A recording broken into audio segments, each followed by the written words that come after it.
بسم اللہ الرحمن الرحیم الحمدللہ رب العالمین وصلی اللہ علی محمد وآلہ الطاہرین ولعنۃ اللہ علی اعدائہم اجمعین الی قیام یوم الدین۔ موضوع گفتگو کفن میت۔ کفن دینا، جیسا کہ پہلے بھی ذہن میں توجہ دلائی، ایک مسلمان میت کے لیے واجب ہے ہر مسلمان پر۔ اور اس ذہن پھر ہم توجہ دلائیں کہ غسل میت، کفن میت، اسی طریقے سے نماز اور دفن میت واجب ہے ہر مسلمان میت کے لیے، چاہے وہ شیعہ ہو چاہے وہ سنی ہو۔ لہذا مومنین اس جانب متوجہ رہیں کہ اگر ان کے علاقے میں کوئی ایسی میت ہے کہ جو چاہے شیعہ ہو چاہے سنی ہو، دیوبندی ہو، بریلوی ہو، اہل حدیث ہو، لیکن یہ ضروری ہے کہ وہ مسلمان مرا ہو۔ مسلمان مرا ہو سے مراد کہ کسی کام کی وجہ سے یا کسی عقیدے کی یا نظریے کی وجہ سے وہ دین سے خارج نہ ہو گیا ہو۔ بس جو بھی شخص مسلمان مرا، چاہے وہ کسی بھی مکتب فکر کا ہو، تو اس کا غسل واجب ہے، شیعہ پر بھی اور سنی پر بھی، اس کا کفن بھی اور اس کی نماز بھی اور اس کا دفن بھی۔ ہماری گفتگو کا اس وقت موضوع ہے کفن۔ کفن میت پہلے مرحلے میں تقسیم ہوگا دو حصوں میں، واجب کفن اور مستحب کفن۔ تین چیزیں کفن میں واجب ہیں اور ان کے بارے میں بھی یہ گفتگو کی جا سکتی ہے کہ اس کی واجب مقدار کتنی ہے اور مستحب مقدار کتنی ہے۔ یعنی وہ تین چیزیں کہ جو واجب ہیں ان کی مقدار بھی واجب بھی ہے اور مستحب بھی ہے۔ ہماری یہ گفتگو اس وقت تھیوری کی حد تک ہے، انشاءاللہ اگر اللہ سبحانہ و تعالیٰ نے توفیق عطا فرمائی تو پریکٹیکل کر کے بھی دکھائیں گے اور کفن بھی آپ کو دکھائیں گے۔ تو پہلی چیز جو واجب ہے وہ ہے معذر، یعنی لنگ۔ اب یہ لنگ اس حد تک ہے واجب کہ ناف سے لے کے گھٹنے تک ایک کپڑا کہ جسے لپیٹ دیا جائے،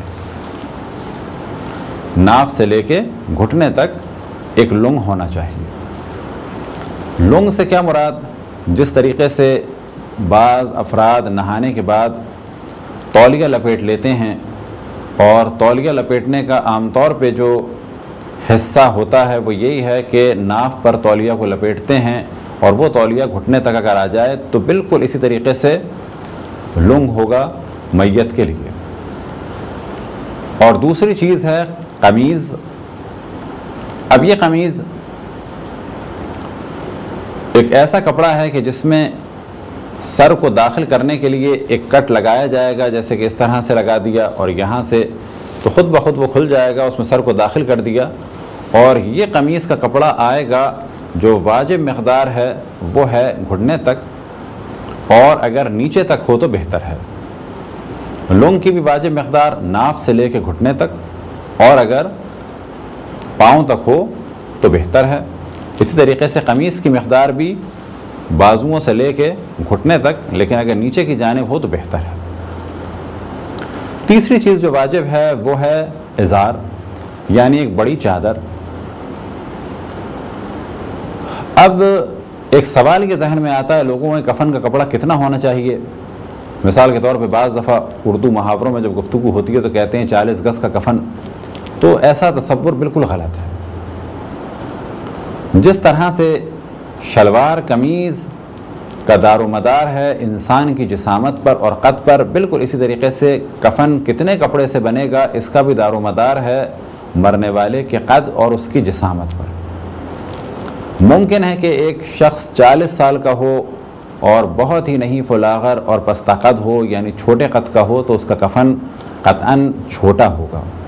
اور ممکن ہے کہ ایک لڑکا 17 سال کی عمر میں دنیا سے جائے اور قد اس کا 6.5 فٹ ہو اور بہت زیادہ موٹا ہو، تو اس کا کفن قطعاً زیادہ ہوگا۔ کتنا کفن کا عرض ہو یعنی چوڑائی کتنی ہو، کتنا طول ہو، تو اس کا دار و مدار بھی ہے میت پر۔ بس اصل جو موضوع ہے اس کی جانب آپ کی توجہ رہے کہ ایک کپڑا اس طریقے کا ہونا چاہیے کہ جب اس کو لپیٹا جائے تو ناف سے لے کے گھٹنے تک اس کو اس طرح سے لپیٹ دیا جائے۔ ایک کپڑا ہو کندھے سے لے کے گھٹنے تک قمیص کی صورت میں، البتہ یہ سلا ہوا نہیں ہوگا، قمیص کی صورت میں بالکل ایسے ہی کہ اگر ایک عام مثال دی جائے جس طرح بعض جلسے و جلوس میں علامتی طور پہ کفن پہن کے مارچ کیا جاتا ہے یا کفن اپنے جسم پر چڑھایا جاتا ہے، تو بالکل اسی طریقے سے وہ ایک کپڑا ہوگا، آگے سے جسم کو کور کرے گا، پیچھے سے جسم کو کور کرے گا اور سر اس میں فقط داخل ہوگا۔ یہ کپڑا بازو سے لے کے گھٹنے تک واجب ہے، اور اگر نیچے تک ہو پنڈلی تک یا ٹخنے تک تو بہتر ہے۔ تیسری چیز ہے چادر۔ چادر کتنی ہو؟ چادر اتنی ہو کہ جتنا انسان کا قد ہے، اور اس کے بعد اتنی ایکسٹرا ہو کہ اس کو باندھا جا سکے۔ اب یہ چادر کتنی ہونی چاہیے؟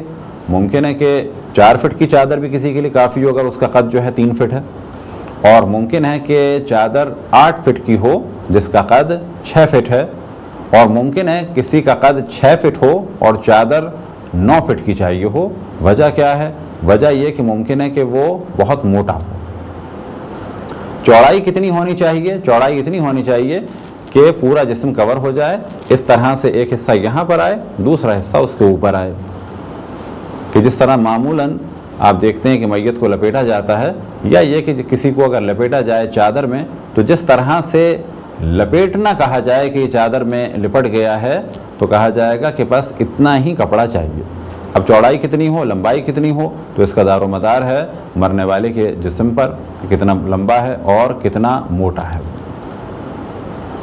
یہ ہیں 3 چیزیں واجب۔ کچھ چیزیں مستحب ہیں کہ جنہیں بعد میں بیان کریں گے۔ اب کچھ گفتگو ہو خود کفن کے بارے میں۔ کفن کا دینا واجب ہے، واجب کفائی ہے۔ اسی طریقے سے مستحب ہے کہ اپنا کفن انسان رکھے، اور اگر کسی کو ضرورت پڑے تو اس کو دے دے۔ البتہ اگر کفن خمس کی تاریخ سے پہلے لیا گیا ہو تو خمس کی تاریخ پر اس کا خمس ادا کیا جائے، یا یہ کہ اگر 1 سال گزر گیا اس پہ سے تو اس کا خمس ادا کیا جائے۔ کفن کو اپنے پاس رکھنا، اسے گاہے بگاہے دیکھنا۔ اسی طریقے سے اگر کفن کی کسی چادر کو پہن کے نماز بھی پڑھی جائے تو کوئی مذائقہ نہیں ہے، یہ عمل اچھا عمل ہے۔ اب ایک خاص چیز کی جانب توجہ دلائیں کہ اب تک ہم نے کہا کہ قمیض بغیر سلی ہوئی ہو، لیکن اگر کوئی شخص کسی خاص لباس میں نماز پڑھتا ہے تو اس لباس کی قمیض کو بھی استعمال کیا جا سکتا ہے۔ بس اگر کوئی اس وقت کپڑے سے قمیض بنا رہا ہے کفن کے لیے تو اس کو سینا یا اس میں آستین بنانا صحیح نہیں، لیکن اگر کوئی اپنی قمیض کو اٹھا کے رکھ دے کفن کے لیے، یا گھر والے یہ کہیں کہ ہمارے یہ فرد یعنی یا ماں یا باپ یا جو بھی ہے وہ اس قمیض میں نماز پڑھتے تھے، تو اس قمیض کو بھی استعمال کیا جا سکتا ہے کفن کے لیے۔ اسی طریقے سے مستحب ہے کہ احرام کو رکھا جائے اپنے کفن کے لیے۔ ہمارے عام طور پہ حاجی جاتے ہیں اور چیزیں خریدنے کی خواہش میں اپنا احرام پھینک آتے ہیں، جبکہ وہ احرام بعد میں بھی کام آ سکتا ہے اگر کبھی وہ حج اور عمرے پہ آئیں، اور ساتھ ہی اس احرام کا ایک اہم ترین فائدہ یہ ہے کہ اسے کفن کے طور پہ استعمال کیا جا سکتا ہے۔ اب ممکن ہے کوئی کہے کہ کفن لٹھے کا ہونا چاہیے اور احرام ہمارا تولیہ کا تھا، تو یاد رکھیں کفن لٹھے کا ہونا ضروری نہیں ہے، البتہ کفن کی شرائط میں سے ایک شرط یہ ہے کہ اتنا باریک نہ ہو کہ جسم نظر آ رہا ہو۔ اب یہ کفن تولیہ کا بھی ہو سکتا ہے اور کفن لٹھے کا بھی ہو سکتا ہے۔ یہ گفتگو ہوگی انشاءاللہ کفن کی شرائط کے موضوع میں۔ بیوی کا کفن شوہر پر واجب ہے۔ اسی طریقے سے اگر کسی نے مال چھوڑا ہے تو اس کے مال میں سے کفن لیا جائے گا۔ باقی عام طور پہ جو ہمارا طریقہ ہے کہ عزیز، اقربا، رشتہ دار، یا حتیٰ اگر کہیں پر کوئی مسجد اور امام بارگاہ ہے تو وہاں پر ایسا سلسلہ ہوتا ہے، اسلامک سینٹرز میں کفن تیار ہیں اور کچھ لوگ اس کو پہلے سے خرید کے رکھ دیتے ہیں کسی بھی مومن کے لیے کفن کو استعمال کر لیا جائے، تو اصل موضوع ہے کہ کفن دیا جائے۔ اب اگر کسی امام بارگاہ میں کفن رکھیں، کسی مسجد میں کفن رکھیں، کچھ مومنین نے 1000 کفن لے کے رکھ دیے کہ جو بھی مومن مرے اس کو میری جانب سے یہ گفٹ کے طور پہ ہے، تو ایسی صورت میں واجب نہیں ہے کہ گھر والے کفن دیں، کیونکہ کفن میت کو دینا واجب ہے اور کفن ہو گیا۔ ہاں اگر اپنا کفن رکھا ہو اور وصیت کی ہو کہ مجھے یہ کفن دینا، تو ایسی صورت میں وہی کفن دیا جائے تو بہتر ہے، لیکن اصل موضوع ہے کہ کفن دینا واجب ہے۔ کفن کے لیے چند شرائط ہیں، جن میں سے پہلی شرط یہ کفن غصبی نہ ہو۔ اب اس ذہن توجہ رہے کہ اگر کسی کا کفن غصبی تھا اور اس غصبی کفن کے ساتھ دفن کر دیا جائے اور کفن کا مالک راضی نہ ہو تو حتیٰ قبر کھود کے کفن کو نکالنا واجب ہے۔ ممکن ہے کوئی کہے کہ کیا ایسا ہو سکتا ہے کہ کوئی کسی کفن پہ راضی نہ ہو اور کہے کہ ہمیں چاہیے؟ ہاں ممکن ہے۔ مثال کے طور پہ کسی کی کوئی قیمتی قسم کی چادر رکھی ہوئی تھی یا وہ خاص قسم کی چادر تھی اور وہ کسی نے اٹھا کے کفن کے طور پہ دے دی، اور جب مالک کو پتہ چلا تو اس نے کہا کہ 1000 یا 2000 روپے کا نہیں ہے، وہ چادر میرے لیے بہت اہم ہے، تو ایسی صورت میں واجب ہے کہ قبر کو کھودا جائے اور اس کی چادر کو یا اس سے کفن کو واپس دیا جائے۔ لیکن اگر کسی کے کفن کو استعمال کر لیا بغیر اجازت کے تو بہتر یہ ہے کہ وہ راضی ہو جائے، اجازت دے دے اور قبر کھودنے تک نوبت نہ آئے۔ تو پہلی شرط یہ کہ کفن میت غصبی نہ ہو۔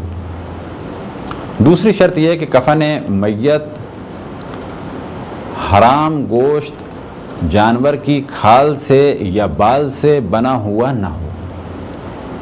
اب ممکن ہے کوئی کہے کہ کیا کفن میت چمڑے سے ہو سکتا ہے؟ تو کہا جائے گا کہ ہو سکتا ہے، لیکن حرام گوشت جانور کی کھال یا حرام گوشت جانور کے بال سے بنے ہوئے کپڑے کے ذریعے سے کفن نہ دیا جائے۔ تیسری شرط یہ کہ کفن مردار کی کھال کا نہ ہو۔ چوتھی شرط یہ کہ کفن خالص ریشم کا نہ ہو، اور پانچویں شرط یہ کہ کفن زربافت نہ ہو، یعنی بنارسی نہ ہو، سونے کے دھاگوں سے یا سونے کے تاروں سے بنا ہوا نہ ہو۔ چھٹی شرط یہ کہ کفن کا کپڑا اتنا باریک نہ ہو کہ جسم نظر آئے۔ اب یہاں پہ سوال کیا جا سکتا ہے کہ ایک کپڑا استعمال کیا، اس سے جسم نظر آ رہا تھا، مثال کے طور پہ لنگ سے جسم نظر آ رہا تھا، لیکن بعد میں جب قمیص اس پہ ڈالی تو کم نظر آ رہا تھا، لیکن جب چادر میں اس کو لپیٹا تو اب جسم نظر نہیں آ رہا تھا، تو کہا جائے گا یہ بھی کافی نہیں ہے، بلکہ معیار یہ ہے کہ پہلے ہی کپڑے سے جسم چھپ جائے۔ مثال کے طور پہ لنگ کا کپڑا باریک تھا تو کہا جائے گا یہ کافی نہیں ہے، قمیص کا کپڑا باریک تھا تو یہ بھی کافی نہیں ہے، گو کہ اگر چادر کا کپڑا موٹا ہو، یا یہ کہ تینوں باریک کپڑے تھے لیکن اب 3 کپڑے استعمال کرنے کے بعد جسم نظر نہیں آ رہا، تو یہ کافی نہیں ہے، بلکہ صحیح چیز کیا ہے؟ صحیح چیز یہ ہے کہ واجب کفن کے تینوں کپڑے اتنے موٹے ہونے چاہیے کہ جسم نظر نہ آئے، جیسے کہ عام طور پہ ہمارے ہاں لٹھا وغیرہ استعمال ہوتا ہے۔ 7ویں شرط یہ کہ کفن کا کپڑا نجس نہ ہو۔ یہ ہیں 7 شرائط حالت اختیار میں۔ حالت اختیار سے کیا مراد؟ کہ جب ہمارے پاس اختیار ہو، مثال کے طور پہ کفن نجس بھی ہے اور پاک بھی ہے، یا یہ کہ کفن نجس ہے اور اس کو پاک کر سکتے ہیں، لیکن اگر ہمارے پاس یہی ایک کفن ہے کہ جو ہلکا سا نجس ہو گیا اور پاک بھی نہیں کر سکتے، تو کیا میت کو بغیر کفن کے دفن کیا جائے؟ تو کہا جائے گا کہ اسی نجس کفن میں دفن کر دیا جائے، یا یہ کہ میت بالکل برہنہ ہے، یا یہ کہ ہمارے پاس کھال ہے مردار کی، تو یہاں پر سوال کیا جائے گا کہ میت کو برہنہ دفن کیا جائے یا اس کھال میں لپیٹ دیا جائے، تو کہا جائے گا وہ کھال لپیٹنا بہتر ہے بنسبت یہ کہ برہنہ کرنے سے۔ اسی طریقے سے 3 کفن واجب ہیں، یعنی کفن کے 3 حصے واجب ہیں، تو اگر ان میں سے تینوں میسر ہیں تو تینوں واجب ہیں، لیکن اگر 3 نہ ہوں تو جو بھی ہے وہ واجب ہے۔ مثال کے طور پہ فقط چادر ہے تو چادر میں لپیٹ دیا، فقط چادر اور قمیض ہے تو قمیض میں اور چادر میں اس کو کفن دے دیا، اور فرض کریں کسی کے پاس فقط لنگ ہے تو لنگ ہی میں دفن کرنا ہے۔ تو یہ 7 شرائط حالت اختیار میں ہیں۔ حالت اختیار سے کیا مراد؟ کہ جب پاسبل ہو اور صحیح طریقے سے کفن دیا جا سکتا ہو۔ چند مسائل کی جانب توجہ رہے کہ اگر کفن نجس ہو جائے تو اس کا پاک کرنا واجب ہے، اور اگر مردے کو قبر میں لٹا دیا ہو تو بھی کفن کا پاک کرنا واجب ہے، لیکن اگر پاک کرنا مشکل ہو تو جو حصہ نجس ہو گیا ہے اسے یا تو قبر ہی میں کوئی ٹب وغیرہ لگا کے اس کو پاک کر دیا جائے، لیکن اگر یہ بھی ممکن نہیں ہے اور مشکل ہے یہ کام، تو جو حصہ فرض کریں ایک بلڈ کے ایک ڈراپ کے ذریعے سے نجس ہو گیا تو اس حصے کو کاٹ کے پھینک دیا جائے۔ ایک سوال یہ ذہن میں آ سکتا ہے کہ حاجی کے لیے سر کا چھپانا واجب ہے۔ یہ سوال کیسے ذہن میں آ سکتا ہے؟ جب ہم نے غسل میت کی بات کی تو وہاں پر جانب توجہ دلائی کہ پہلا غسل ہے بیری کے پتوں کے پانی سے، یعنی ایسے پانی سے جس میں بیری ملی ہوئی ہو۔ دوسرا غسل ہے کافور کے پانی سے۔ تو حاجی کے لیے ہم نے کہ جو احرام میں ہو یعنی محرم ہو تو ہم نے توجہ دلائی تھی کہ اسے کافور کے پانی سے غسل نہیں دینا ہے، بلکہ اسے ایک غسل سادے پانی سے دیا جائے گا کافور کے پانی کے بدلے۔ ممکن ہے کہ وہ مسئلہ کسی کے ذہن میں ہو اور اب وہ یہ سوال کرے کہ حاجی کے لیے سر چھپانا جائز نہیں ہے اور چہرہ چھپانا جائز نہیں ہے، اور خاتون کے لیے سر چھپانا تو جائز ہے لیکن چہرہ چھپانا جائز نہیں ہے، تو کیا اگر کوئی احرام کے عالم میں یعنی محرم مر جائے تو کیا اس کا سر اور چہرہ چھپایا جا سکتا ہے؟ تو جواب یہ ہے کہ اس کا سر بھی چھپایا جا سکتا ہے، اس کا چہرہ بھی چھپایا جا سکتا ہے۔ کفن کے بارے میں اس جانب توجہ رہے کہ عام طور پہ ہمارے توجہ نہیں دی جاتی کہ اگر کفن میت ایسے شخص کے مال سے دیا جا رہا ہے کہ جس کے وارث نابالغ افراد ہیں تو اس مال میں سے فقط واجب کفن دیا جائے گا۔ فرض کریں کہ واجب کفن 500 روپے کا پڑتا ہے اور اگر اس میں مستحب مقدار میں اضافہ کیا جائے تو وہ 700 روپے کا پڑتا ہے، تو کہا جائے گا کہ 500 روپے کا کفن دینا ہے۔